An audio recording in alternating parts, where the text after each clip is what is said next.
Hi, in this video I'm gonna be showing you how I rigged a model of a bicycle in DAZ Studio. Since my rigging expertise is very limited, this only covers mostly basic rigging of rigid geometries rather than organic surfaces like clothing or human bodies. Nevertheless, at least it's beginner friendly.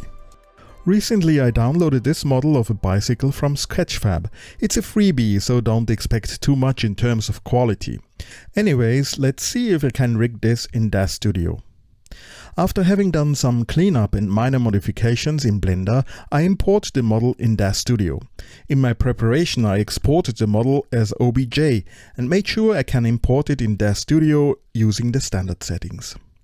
After the import, the bicycle shows up oriented alongside the x-axis.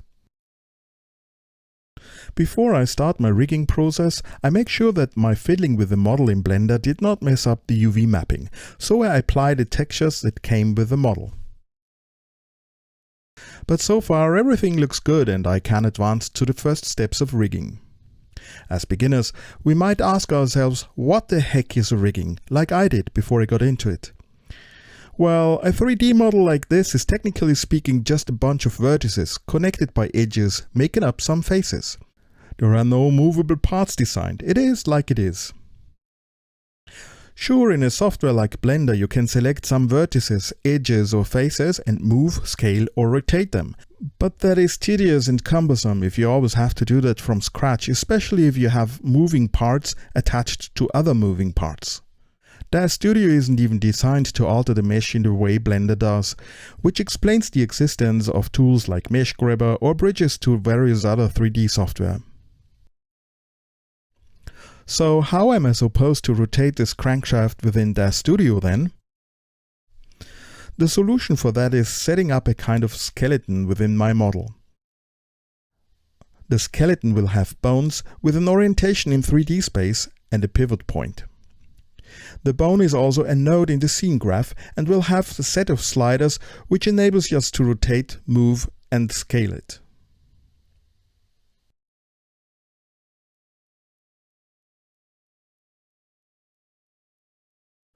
Bones can have a parent-child relationship which results in chains of connected and dependent parts. If the parent moves, all the children will also move accordingly. With that we are able to place movable parts upon other movable parts. To equip a dead object with bones and subsequently define which parts of the geometry should be influenced by a bone is called rigging. So let's go ahead and rig that bike. First I switch to an orthographic view. This will help me placing the pivot point of the bone by eliminating any shift into the depth of the viewing plane. I also benefit from the model's exact orientation alongside an axis. If this was not the case, I would have to meticulously align the bone to the geometry of the element I want to move. Next I have to change the node type for Studio to handle the additional data. If importing an OBJ file, DAZ always creates a prop, as you can see by the icon in the scene tree, because in that sort of file there is no additional data like skeleton and such. I need to convert the node figure by selecting Edit, Rigging, Convert Prop to Figure from the Scene tabs menu. This brings up a dialog allowing me to select the type of rigging. I select General Weight Mapping. Never used anything else, I don't even know what the other options are good for. The icon in the scene graph changed and the node now says Figure. Also, there is already one bone parented to the figure, which was created automatically during the node conversion.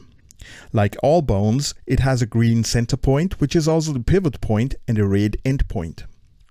I can move those independently. By grabbing one of the arrows, I can move the point along an axis. The size of the bone is only a displaying issue, it has no effect on the function. However, the position of the endpoint matters if you create child bones, since DAZ Studio places their center point upon the parent's endpoint. Before I place my first bone, I have to consider what part of the bike I want to make movable. What about the crank? Now I could simply place a bone and assign a weight map to it, but it's better to do some organizing work first. You see, while the visual presentation clearly suggests the existence of individual parts like cranks, sprockets and pedals and so on, the data representation shows us only one block. If I switch over to the geometry editing tool, the Tool Settings tab will display how my model is organized in terms of face groups, surfaces, etc. Let me widen up the name column a tad. The faces of my model's geometry can be assigned to different face groups or different surfaces, etc. But here I see only one group defined so far. Therefore, for DAZ Studio the model appears to be one block. Why this matters? Well, it doesn't prevent me from doing what I want, but it makes things hard to select. Without groups, I would have to do the selection over and over again if I lose it once. Different groups I can select and deselect with the plus and minus symbols in the Tool Settings tab. So my goal is to select whatever builds a component of that bicycle and create a group from that selection. To do so, I switch to the wire shaded mode because I want to see the faces I select more clearly. Then I make sure I have the right selection mode activated by bringing up the context menu. Just right-click an empty spot of the viewport. Drag selection is what I want. The cursor then becomes a little red circle if I hover over the faces of my model. As the name suggests, I can simply drag select the faces. And with that I could now sort of paint faces until the whole crank is selected. Sometimes it is that tedious, but there is a little trick which makes life easier. The Geometry Selection submenu offers a function to select all connected faces. These connections were created during the modeling process of the bicycle. So there is indeed some more information in the OBJ file than we see, but DAZ Studio does not automatically create subgroups from those. Now all the faces of the crank should be selected, but as we can see, some are left out. As I told you in the beginning, don't expect too much quality from a freebie. I can fix this by holding down the Ctrl key and paint over the unselected faces. The Ctrl modifier always switches a selection tool to the Add mode. My inspection reveals other faces not being selected. It's not a tragedy if I miss some, because faces can be added and removed from face groups at any time. Now that my selection of the crank seems to be done, I can create a group from it. To create a face group from my selection, I bring up the context menu and select Geometry Assignment, Create Face Group from Selected. The first option of the submenu would create an empty group. If I hit that accidentally, I would end up with a group having no faces in it, despite my selection. Still no worries, because then I would have to use the third option to add the faces to the empty group. Whenever I create a new group, I can set a name for it. In this case, I decide for crank. With that, I created a new face group, and it gets listed in the Tool Settings tab. It shows me also that 307 faces belong to that group, all of which are selected because the plus symbol is grayed out, and it's currently visible. I can hide the group by toggling the little eye icon in the list. In my case, hiding reveals that there are still some faces left which should belong to the crank face group. If I select a group in the Tool Settings tab, the entry gets highlighted yellow and turned in the viewport, even if the faces are hidden, which results in that reddish ghost image helping me to find the group. I select the remaining faces and add them to the group using Geometry Assignment, Assign to Face Group, which brings up a list of groups. There I add it to the crank group. The number of faces in the crank group increased by 3. Since a face can't be in 2 groups simultaneously, 3 faces were removed from the default group where all the rest is in. Hiding the group again shows me that now the whole crank is assigned properly. But wait, doesn't the crank have 2 arms?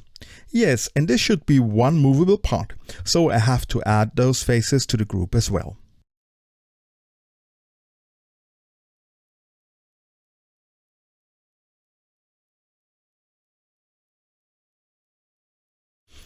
The context menu also offers an option to display only selected geometry. I make use of this to find out if I accidentally added some faces not belonging to the part I want to move. This doesn't seem to be the case for now, so let's go on and create some other face groups. I define groups for the left and the right pedal, the front sprocket and other parts I deem to be nice having them in a dedicated group.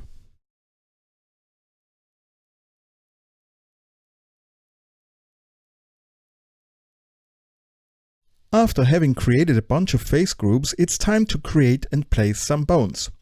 For that, I select an orthographic view. This will not only allow me to place the bone independently from the perspective, but also prevent me from accidentally shift the bone away from the camera. In the Joint Editor tool, I can do everything bone related. Bones show up in a hierarchical tree structure in the scene graph. I can select a bone either here or directly in the viewport. Subtitle.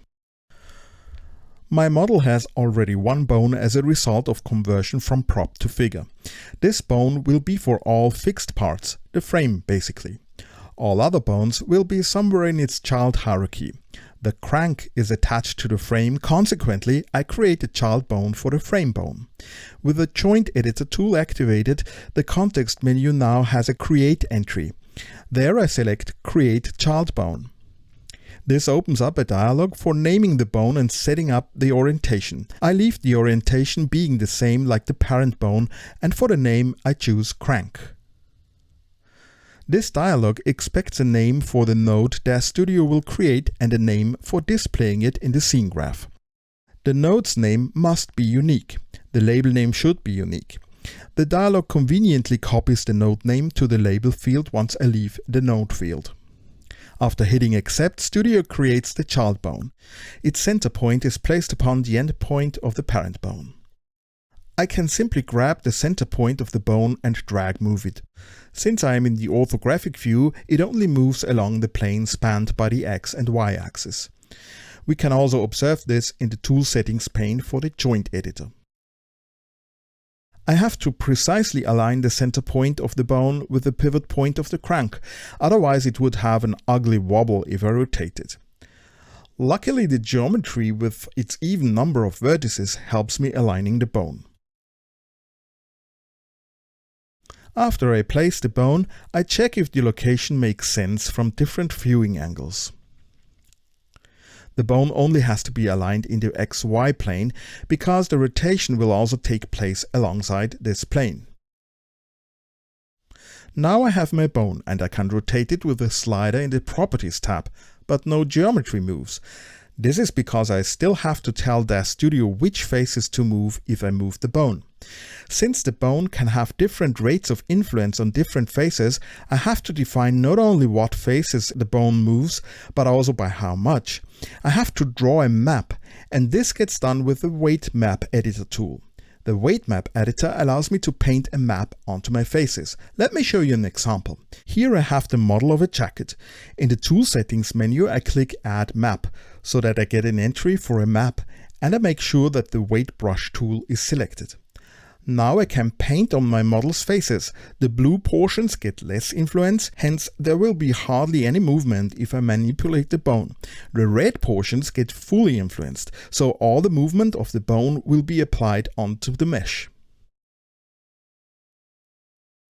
This is how it's done for soft organic bodies to be contorted smoothly without any major kinks. But is it the right strategy for my crank? My bicycle's crank isn't a soft body, it's pretty darn rigid, hopefully. Since there are no contortions in a rigid body, every face needs the same weight applied, preferably the full weight. There is a trick to get an even map without the need for painting. Remember, I invested some time in setting up the face groups. Now this starts to pay off because I can simply select the whole crank by clicking the respective plus symbol in the list. I can even consider to also get the sprocket rotated by the same bone. I only have to select it before I apply the map. Once I'm done with selecting faces, I activate the Weight Map Editor and make sure the map is selected in the list. If it's not there, I can create a new map by clicking on the Add Map button. Now I bring up the viewport's context menu and select Weight Editing Fill Selected. This opens a dialog allowing me to select the grade of how much the weight will be. I choose 100% and my selection appears in a red color. This also confirms what I told you watching the jacket example. Red means full influence. I switch over to the Parameters tab and try out the Z rotation. What? Oh my dear, obviously something gone horribly wrong. By the looks of it, I accidentally had some other faces selected prior to applying the weight. This shows how important it is to always deselect everything before selecting face groups in the Tool Settings tab, because the plus symbol is really a plus. It adds to the existing selection. But no worries, nothing I can't repair. After a couple of undos, I repeat the map flood filling and Bob's your uncle. Now it works like intended. The crank is okay. Let's head on to the pedals. These are connected to the crank, therefore I have to create a child bone for the crank bone. I make sure the parent bone is selected in the scene graph and then I create the child bone. This time I do it slightly differently. Nothing is selected, yet I can still create a bone.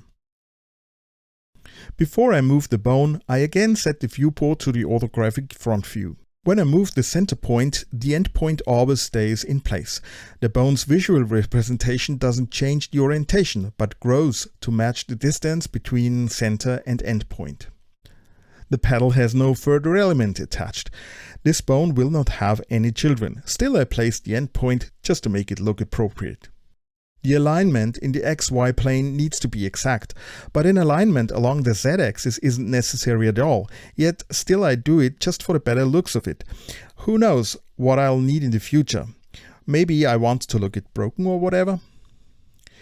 Like I did before, I select the pedal's faces, switch over to the weight editing tool, select the map and apply 100% weight to it.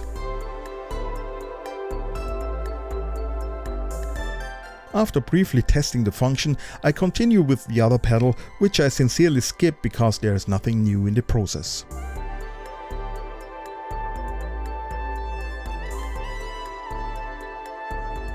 And that's how you do it, rigging a rigid body. Okay, I admit, that's only the fair weather scenario with everything aligned and so on. What about the fork? As you can see, the fork is angled forwards. That means also its bone must match that angle.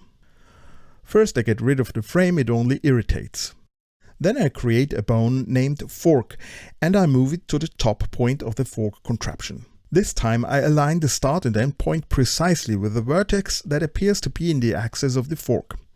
The further apart start and end point are, the more precise the rotation will be. Once I'm done with setting up the start and end point, I select Align, Align Node in the Tool Settings pane's menu.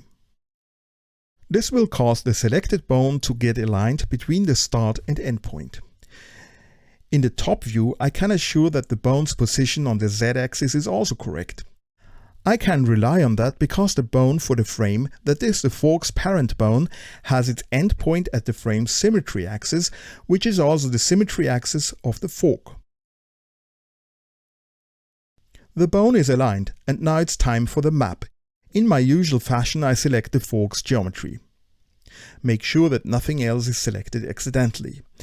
And apply the map to the selected faces. Now if I try this out, it's obvious that there are a lot of things still to be done. Apart from the front wheel and various levers on the handlebar, which are simple child bones with 100% maps each, there are those Bowden cables.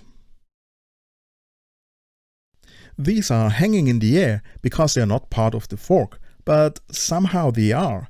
They are connected to both the fork, i.e. handlebar, but also to the frame. I expect them to bend according to the fork's rotation. This can be done with the map. Remember, the more reddish the map, the more influence the bone has.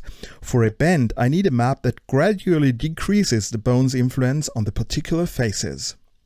To achieve this, I must set the end of the cable to be influenced to 100% by the fork bone. To select the end, I have no face group available, so I do the selection manually, but DAZ Studio offers some support for that.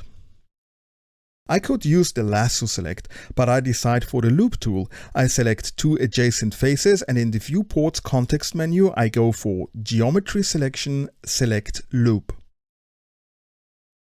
This will select all other faces of the segment with the two previously selected adjacent faces. Before applying the map, I check for those pesky little traps the 3D world has in petto for us. Look at that! Those faces at the end are not covered by my nifty loop selection. Now I'm ready for the map. As you can see, the weight eases out to the next segment of the cable. This effect is decisive because the geometry doesn't even allow that sort of fine gradation.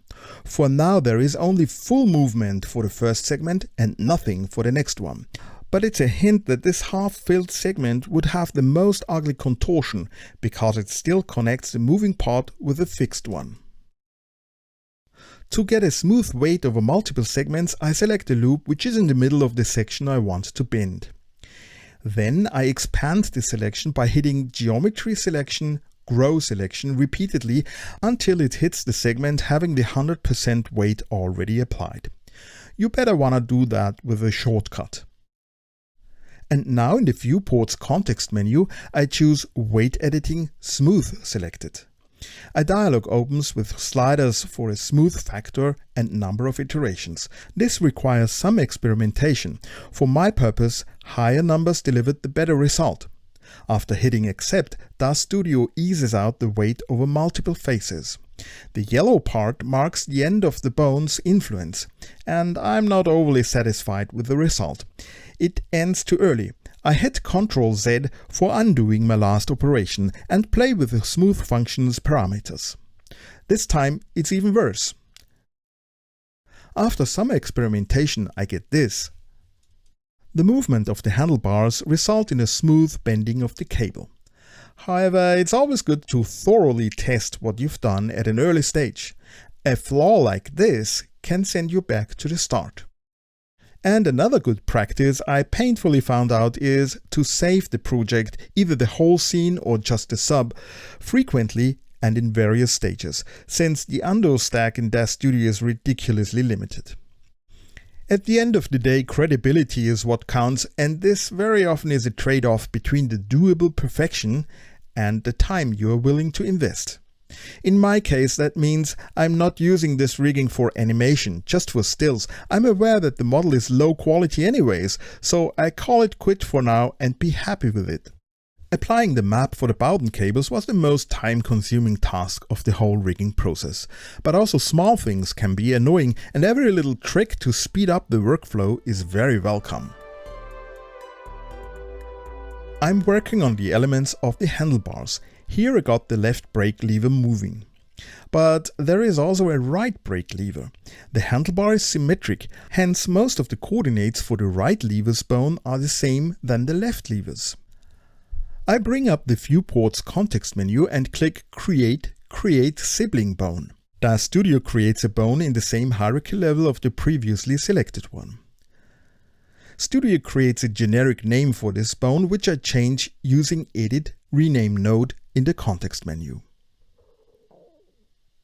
I rename the node name, which only shows up internally, and the label to Brake Right. Now I have two exactly congruent bones. The one I named Brake Right, I have to move along the Z-axis, but because of that part of the model being symmetric, I can simply change the sign and say minus 15.76 instead of 15.76. The bone jumps to its correct position right away without me needing to do the annoying odds and sods. The weight mapping still needs to be done though. To be fair, I have to admit now there is still a flaw in the rigging because the lever is mirrored, but the bone is not. The two sliders need to be moved in opposite direction. Pulling the brake needs positive movement on the right side and negative on the left side. In my El Cheapo model I don't care. If I did, I'd have to flip the bone around. A little note on linear movements. Here I'm rigging the saddle rod or seat post or however that thing is called. And there will be no rotation, only a translation along the rod's axis. That translation is also done via the bone. But we have to bear in mind that in the 3D CGI realm there are almost always more than one coordinate systems. Me aligning the bone's orientation along the axis of the rod created a local coordinate system which only applies to the rod. However, the sliders refer to the world coordinate system of my scene. So if I move a slider, the saddle rod and all of its child components do not follow the rod's axis, but the world's axis. The Universal Tools gizmo, on the other hand, by default is oriented according to the local coordinate systems of the bone. Therefore, I have to grab the red arrow and move it up and down to properly set the seatate. You also see that with moving the rod that way, there is movement along both the x and the y axis of the world coordinates. If I wanted to have a nice and convenient seatate slider, I would have to introduce an ERC, Enhanced Remote Controller, the folks of DAZ call this, which creates a slider being able to move multiple other sliders. But since I want to come to an end for this video, I'll leave it for another episode. I'm happy with setting it up via the gizmo. Before I leave you alone, I want to address one last thing. Most of the bicycle's bones offer only one or two useful axes to manipulate. For example, I do not want to rotate the crank around the x-axis or the y-axis. Only the z-axis makes sense. The parameters tab show regardlessly all sliders. It would be nice if I could show only the y rotation. I can. By right-clicking the pane's free area, I open the context menu and select Edit Mode. The sliders now have a little P on the left side. The Edit Mode shows me to select multiple sliders and manipulate their behavior. I select all unwanted sliders, bring up the context menu and choose Hidden, Hide Selected Properties. And they are gone. Only the slider for the z-axis remains visible. The other ones are not gone permanently. I can bring them back by opening the panes menu, sometimes referred as hamburger menu because of the icon, and select Show Hidden Properties. The pane shows all properties again, but this time their names are grayed out to give a hint that they might not be intended for being used. By clicking on the little cog on the right side, I open the parameter settings dialog in which I can further customize my slider. There, I set up a better name for it and make it more sensitive by removing the limits so that it becomes an endless slider and by reducing the nudge parameter. Wider movements on the slider will result in smaller movements of the bone and that way increasing the accuracy. For some other parts, however, leaving the limits on makes more sense. The brake levers, for instance, will need well-defined endpoints. So there you have it. With all the rigging done and my slider set up, I have a reasonably versatile model of a bicycle ready for use in my scenes. And now, switch off your computer, go outside and do something healthy.